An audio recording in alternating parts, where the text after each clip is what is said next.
With the style, he's going to add some more lavender mint conditioning leave-in spray. Just going to make the hair nice and slippery and hydrated so that we can really activate a lot of those curls. Brushing the product through scalp to ends to make sure you have an even distribution.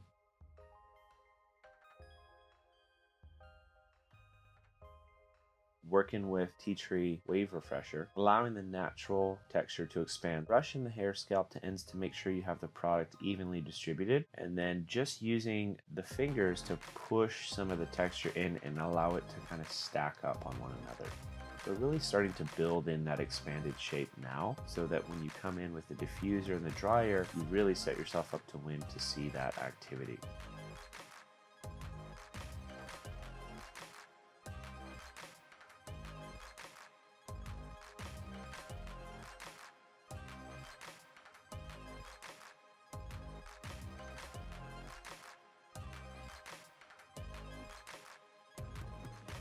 Now in the longer disconnected zone, brushing the hair, make sure the product is scalp to ends evenly saturated, creating pin curls that are on base. So almost like a roller set, but you're creating it very organically around the finger.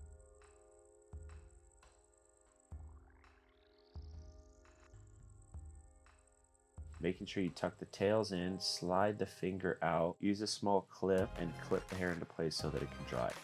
As you notice, all those curls are curled away from the face, a lot like a roller set. Then taking your Express Ion Dry Turbo Light Plus with the diffuser, remembering to have it on high heat and low flow, and diffusing the hair into place, allowing that natural texture to really spring into life. Remove your clips.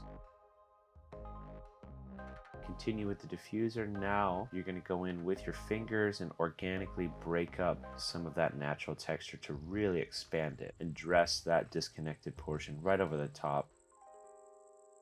Look at that. That is magic. You got that cool expanded texture over the top. Beautiful end result on Liliana. Inspired by moss, keeping things grounded.